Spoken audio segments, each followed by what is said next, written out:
Assalamualaikum warahmatullahi wabarakatuh. Kami dari kelompok 8 hari ini akan memberikan review materi mengenai mata kuliah pemeriksaan akuntansi. Sebelum kita masuk ke materinya, izinkan saya memperkenalkan diri terlebih dahulu dan rekan-rekan saya juga. Nama saya Aisyah Amalia Ayu Prasadani dengan 3 digit NPM terakhir 220.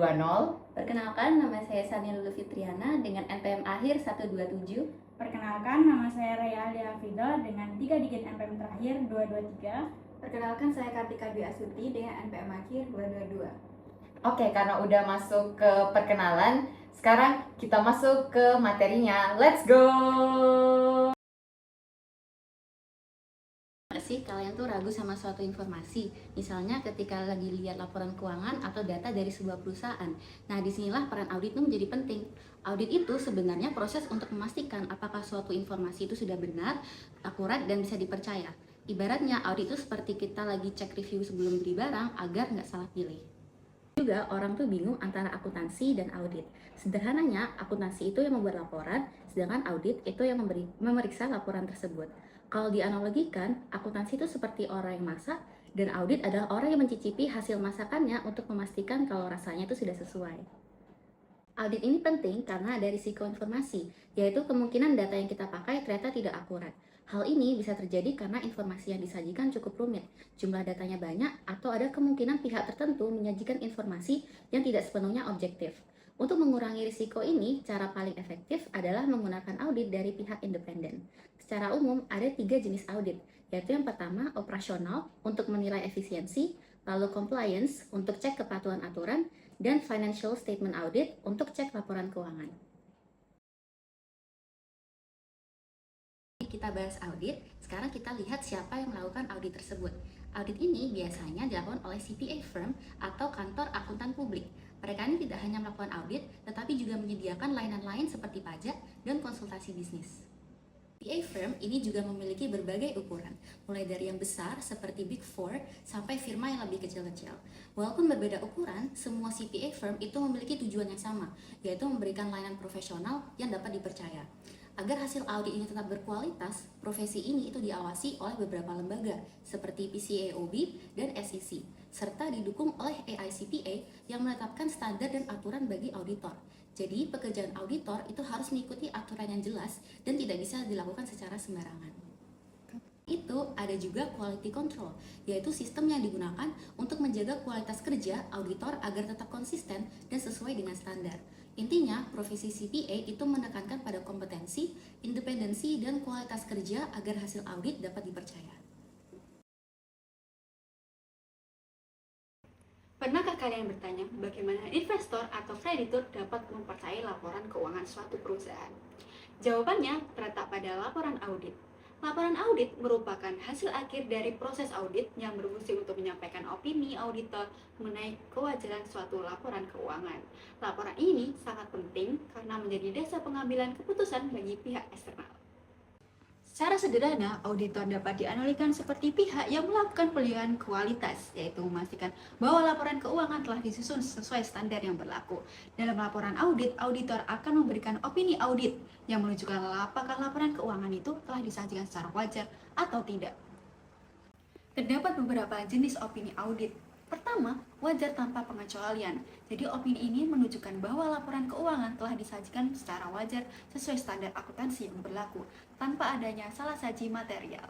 Kedua, wajar tanpa pengecualian dengan paragraf penjelasan.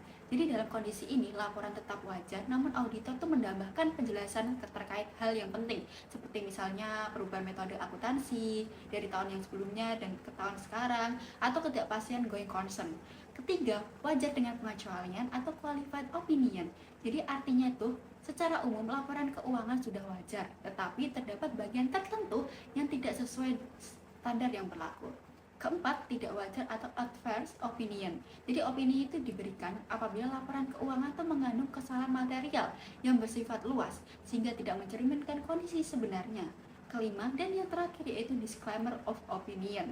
Jadi auditor itu tidak memberikan opini karena keterbatasan bukti atau tidak terpenuhinya independensi. Penentuan opini audit sangat dipengaruhi oleh materialitas. Apa sih materialitas itu? Materialitas yaitu tingkat signifikasi kesalahan dalam laporan keuangan terhadap pengambilan keputusan pengguna. Jadi, semakin besar dan luas dampak kesalahan yang terjadi, maka opini yang diberikan akan semakin berat juga. Jadi, misal sebagai gambaran ya, jika ada kesalahan tidak material atau immaterial, auditor tetap dapat memberikan opini wajar tanpa pengecualian. Namun, jika kesalahan bersifat material atau terus-menerus, atau bahkan menyeluruh, opini dapat berubah menjadi qualified, adverse, atau disclaimer. Jadi dalam praktiknya, auditor itu tidak langsung menentukan atau memberikan opini. Auditor itu terlebih dahulu mengidentifikasi masalah apa yang terjadi, menilai tingkat materialitasnya, dan kemudian memutuskan opini yang paling sesuai. Nah, dengan demikian, laporan audit merupakan hasil evaluasi profesional yang sangat penting dalam menjamin kredibilitas informasi keuangan. Dalam menjalankan tugasnya, auditor itu tidak hanya bertanggung jawab secara profesional, tapi juga memiliki tanggung jawab hukum. Jadi auditor itu wajib melaksanakan pekerjaannya dengan kehati-hatian yang wajar dan sesuai dengan standar audit. Apabila auditor itu lalai misalnya, atau tidak memenuhi kewajibannya, maka auditor dapat dimintai pertanggungjawaban hukum. Nah, secara sederhana, auditor itu dapat dianalogikan sebagai pihak profesional yang memberikan penilaian independen. Nah, oleh karena itu, hasil pekerjaannya memiliki konsekuensi hukum apabila tidak dilakukan dengan benar. Nah, beberapa faktor yang menyebabkan meningkatnya tuntutan hukum terhadap auditor antara lain kompleksitas bisnis, kondisi ekonomi yang tidak stabil, serta meningkatnya kesadaran masyarakat terhadap haknya. Jadi misalnya di dalam praktik nih, terdapat 3 konsep penting yang perlu dibedakan. Yang pertama ada business failure, yaitu kegagalan perusahaan dalam menjalankan usahanya. Jadi hal ini tuh tidak selalu disebabkan oleh auditor, tapi bisa disebabkan oleh bisnis itu sendiri.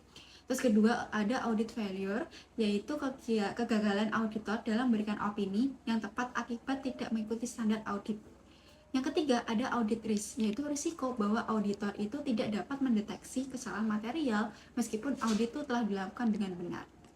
Nah, dari perbedaan-perbedaan yang tadi ada 3 itu penting karena sering terjadi expectation gap atau ekspektasi gitu ya. Jadi yaitu perbedaan harapan antara pengguna laporan keuangan dan auditor. Jadi ada perbedaan konflik gitu. Jadi perlu dipahami juga kalau auditor itu bukan penjamin yang mutlak seperti yang dijelaskan tadi.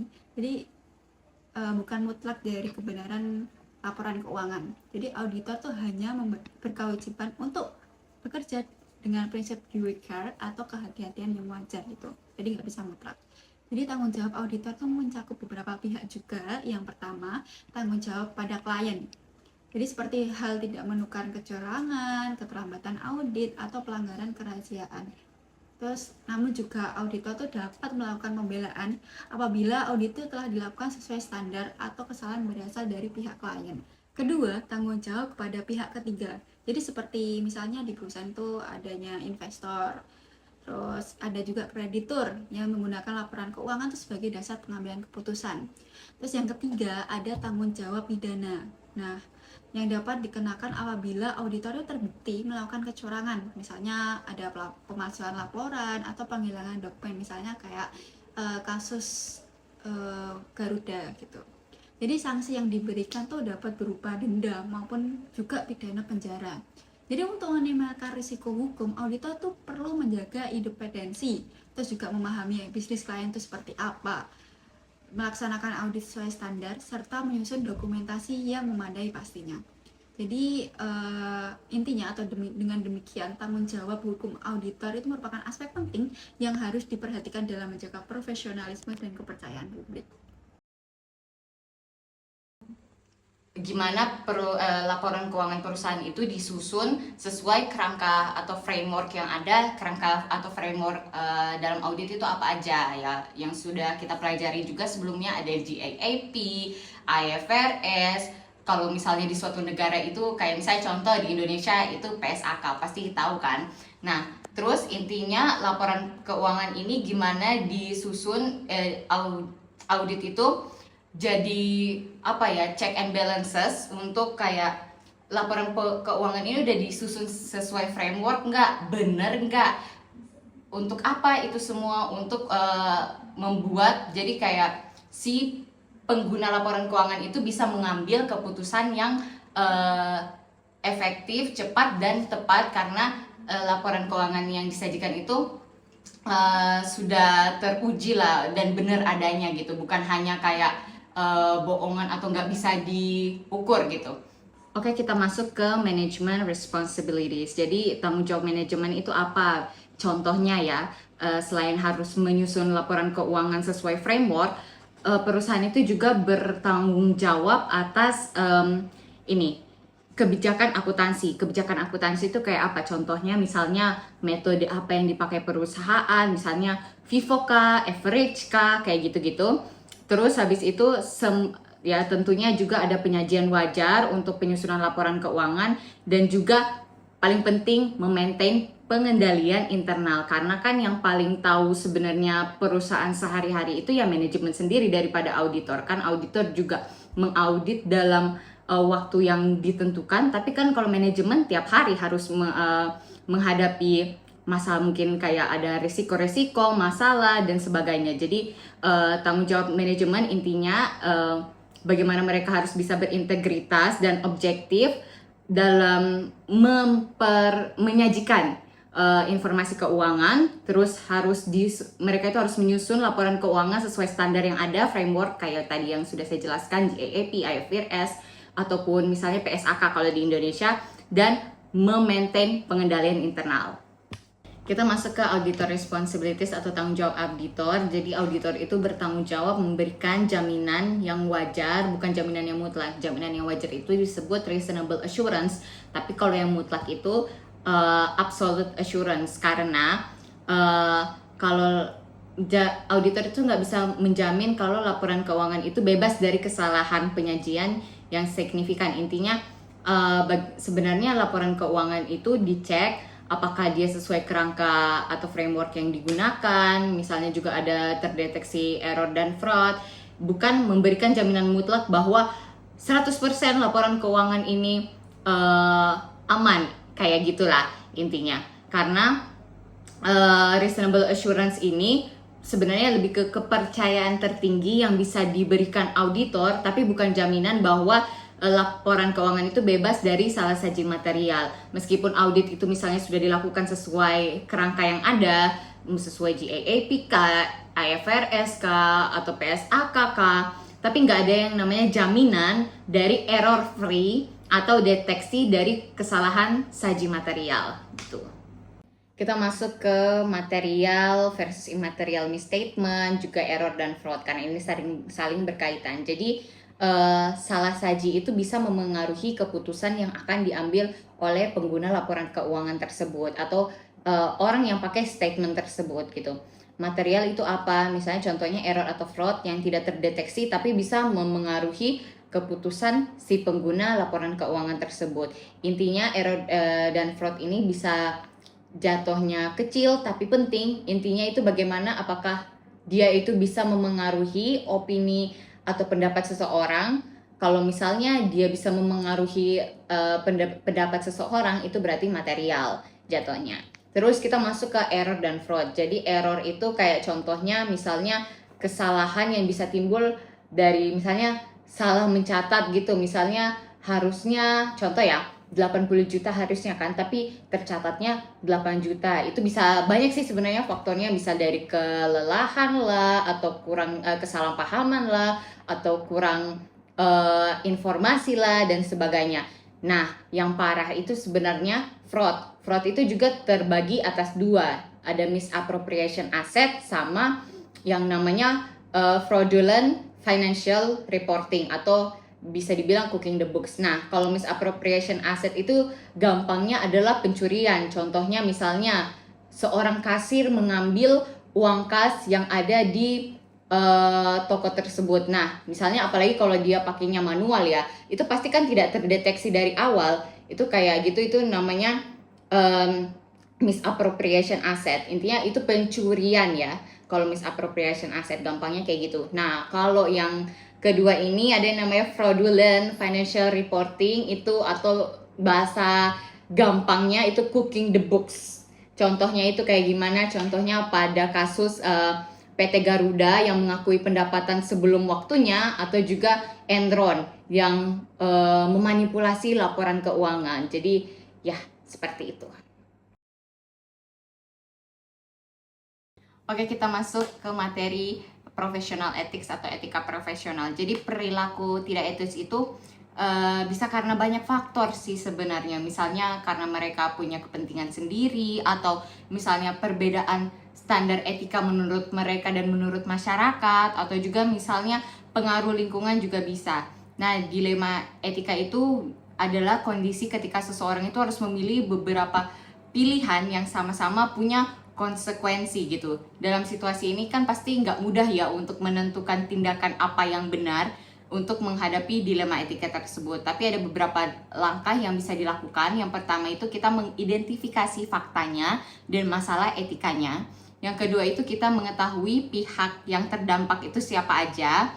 Apakah hanya diri kita, ataukah juga misalnya sampai ke ranah entitas tersebut dan lingkungan, ya kayak gitu. Terus kita yang ketiga bisa menentukan alternatif tindakan. Keempat itu kita menilai bagaimana konsekuensi yang akan kita dapatkan dari keputusan yang kita pilih. Dan juga yang terakhir, akhirnya kita bisa menentukan memilih tindakan apa yang paling etis, yang sekiranya bisa aman untuk kita dan juga aman untuk apalagi dalam lingkup organisasi gitu, karena kita pasti mempengaruhi banyak orang kan keputusan yang kita ambil gitu. Namun seringkali orang itu membenarkan tindakan tidak etisnya dengan alasan misalnya semua orang juga ngelakuin hal yang sama, atau misalnya ini kan nggak melanggar hukum, atau kayak nggak bakal ketahuan lah. Padahal alasan tersebut itu nggak bisa dibenarkan secara etis gitu atau secara etika. Nah, dalam profesi akuntan sendiri ada yang namanya kode etik. Jadi kode etik itu jadi pedoman untuk kita entah sebagai akuntan atau auditor untuk berperilaku profesional gitu. Kode etik ini kan mengatur hubungan kita dengan klien, kita dengan organisasi, ataupun kita dengan masyarakat sebagai akuntan maupun auditor. Nah, untuk menjaga kepatuhan tersebut, akuntan itu perlu mengidentifikasi yang namanya ancaman, menilai risikonya, dan mengambil tindakan yang preventif gitu. Nah, selain itu auditor itu juga harus menjaga independensinya, yaitu sikap objektif dalam menjalankan tugasnya. Independensi itu terdiri dari dua, independensi dalam fakta atau benar-benar objektif, dan yang kedua itu independensi dalam penampilan atau terlihat objektif di mata publik gitu. Kedua hal ini itu penting untuk menjaga kepercayaan pengguna laporan keuangan yang telah diaudit, kayak seperti itu. Nah, selanjutnya kita akan bahas sedikit tentang risiko audit. Jadi sederhananya, risiko audit itu merupakan risiko dari auditor yang dalam auditor itu bisa saja memberikan opini yang tidak tepat terhadap laporan keuangan perusahaan yang misal sebenarnya dia tuh masih ada kesalahan yang lolos atau terlambat terdeteksi. Nah, kenapa bisa begitu? Karena dalam audit sendiri itu tidak memberikan jaminan 100% atau jaminan mutlak. Auditor itu hanya memberikan reasonable assurance. Jadi, masih ada kemungkinan kesalahan itu dapat lolos dan juga tidak terdeteksi. Nah, risiko audit sendiri ini dibagi menjadi 3. Yang pertama, dia ada inherent risk. Nah, dari inherent risk ini, itu merupakan risiko yang dia tuh sudah nempel dari awal pada suatu akun atau transaksi yang ada dalam laporan. Bahkan sebelum ada pengendalian internal perusahaan itu sendiri. Yang kedua, itu ada namanya control risk. Ini tuh berkaitan dengan sistem pengendalian internal perusahaan. Kalau misal sistemnya itu kurang efektif, maka kesalahan itu bisa saja tidak terdeteksi atau tidak dapat dicegah. Dan yang terakhir atau yang ketiga itu ada detection risk. Nah, di sini itu adalah risiko yang berasal dari auditor, yakni risiko ketika prosedur audit itu belum cukup atau belum mumpuni untuk menemukan kesalahan yang ada dalam laporan keuangan perusahaan. Kemudian ada juga hubungan antara risiko dan juga materialitas. Nah, kalau dari risiko sendiri itu bicara soal kemungkinan adanya terjadi kesalahan dalam laporan keuangan perusahaan. Sedangkan materialitas sendiri itu lebih ke seberapa besar kesalahan itu masih bisa dianggap wajar dan juga bisa diterima oleh seorang auditor.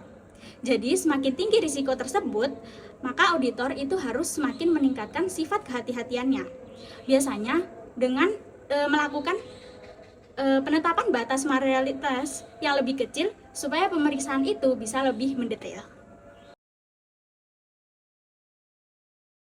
Nah, dalam laporan keuangan sendiri, kecurangan atau fraud itu bisa muncul dalam beragam bentuk, mulai dari manipulasi laporan keuangan, kemudian penyalahgunaan aset, sampai penggelapan dan juga pencurian aset. Tapi, sebenarnya kecurangan ini disebabkan oleh berbagai faktor. Nah, faktor-faktor itu bisa dijelaskan dalam konsep fraud triangle.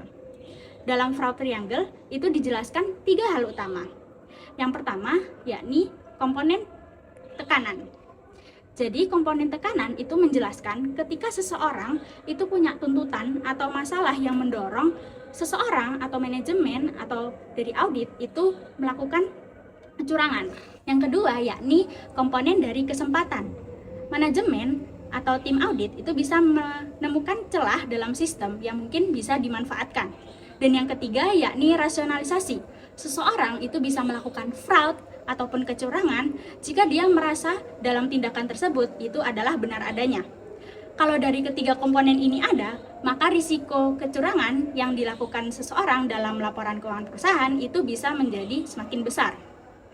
Nah, kalau ngomongin soal kecurangan dalam laporan keuangan, pastinya ada beberapa area yang rawan yang sering menjadi target dalam risiko fraud.